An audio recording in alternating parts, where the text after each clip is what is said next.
반갑습니다. 권영민 인문학연구소 권영민 소장입니다. 인공지능 시대는 인문학이 경쟁력입니다.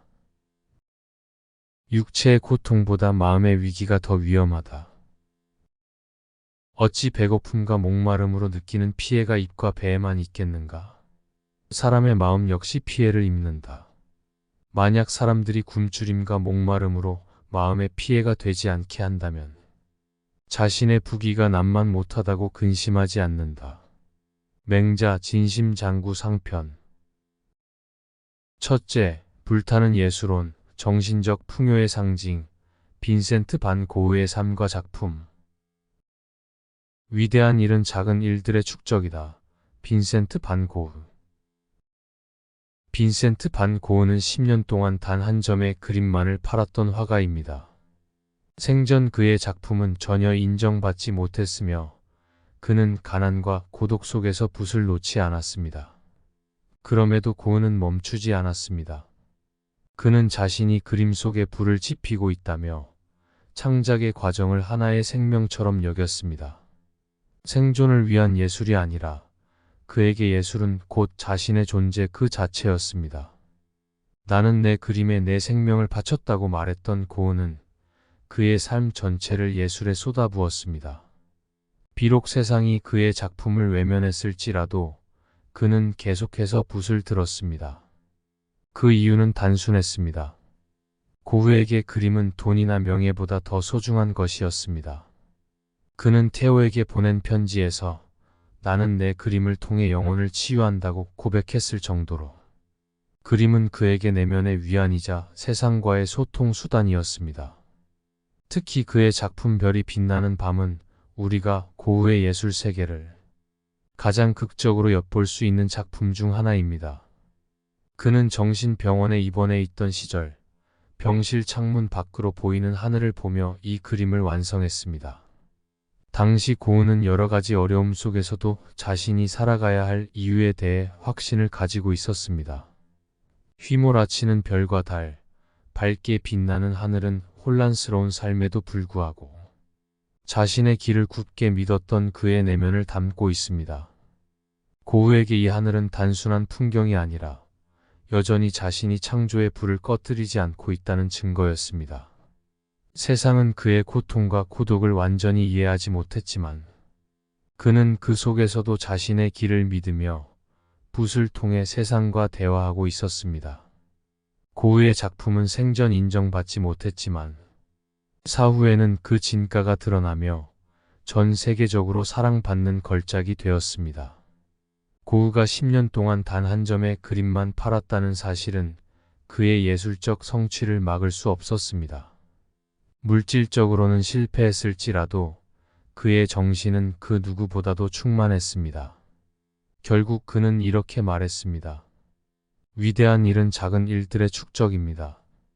고흐의 삶과 작품은 그가 쌓아온 작은 순간들이 모여 어떻게 위대한 유산으로 남게 되었는지 보여주는 상징입니다. 둘째, 맹자의 가르침, 마음의 풍요가 진정한 부이다.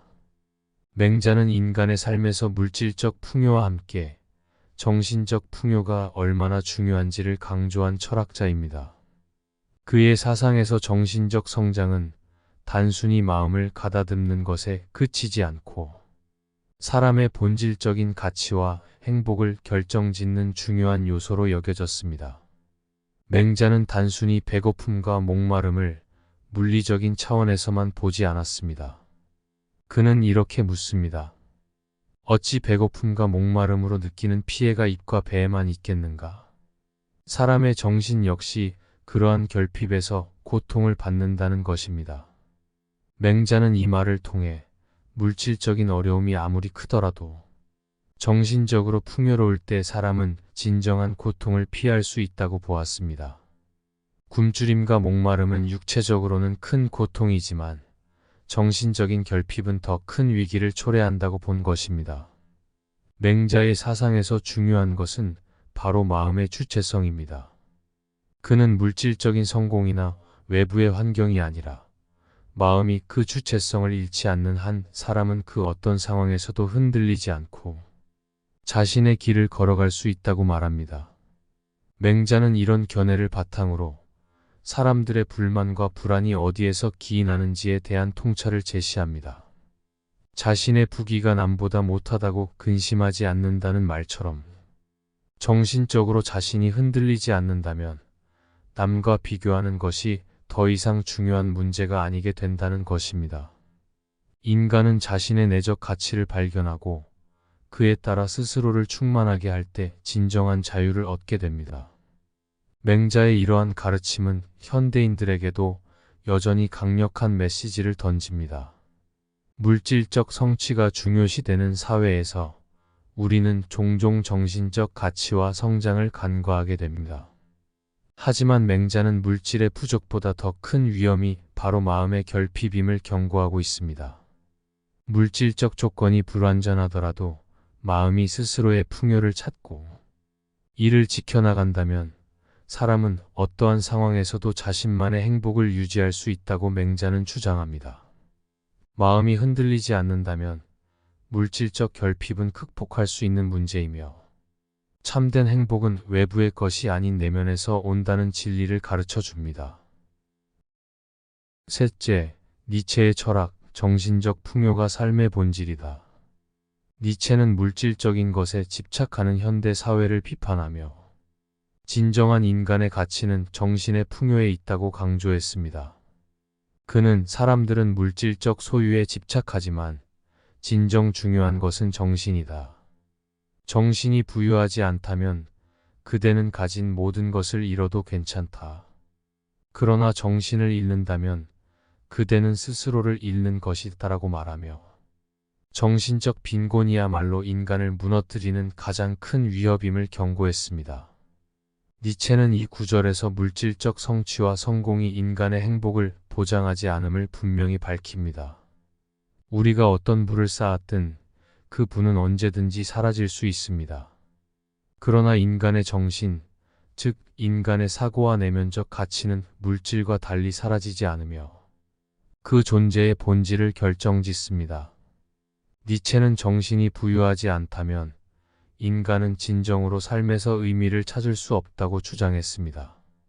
그는 이를 통해 단순히 외부의 성공에 의존하는 삶이 아니라 내면의 풍요로움을 바탕으로 한 성숙한 인간으로 성장을 강조하고 있습니다. 니체는 자신의 철학에서 이러한 생각을 심화시키며 물질적 풍요가 일시적이고 덧없는 것임을 지적합니다. 그는 그대가 가진 재물과 명예는 한순간일 뿐 영원히 남는 것은 그대의 정신이다라고 말합니다. 여기서 니체는 재물과 명예가 그 자체로 인간을 충만하게 해줄 수 없다고 주장합니다. 많은 이들이 사회적 성공을 위해 물질적 성취를 추구하지만 결국 그 끝에는 공허함과 무의미함이 남을 뿐이라는 것이 니체의 통찰입니다. 그렇기에 진정으로 가치 있는 것은 인간이 정신적으로 얼마나 충만한가 그 자체에 있습니다. 니체와 맹자의 견해는 여러 면에서 유사한 결론을 이끌어냅니다. 맹자가 물질적 부귀보다 마음의 주체성을 중요시했던 것처럼 니체도 물질적 성공이 아닌 정신적 풍요가 인간의 본질을 결정짓는다고 보았습니다. 맹자는 마음이 부유하지 않으면 남의 부를 부러워하게 된다고 했고, 니체는 정신이 빈곤한 상태에서는 가진 모든 것을 잃는 것과 다름없다고 경고했습니다. 이번 강의는 여기까지입니다. 이 영상이 도움이 되셨다면 구독과 좋아요를 눌러주세요. 영상 제작에 큰 힘이 됩니다.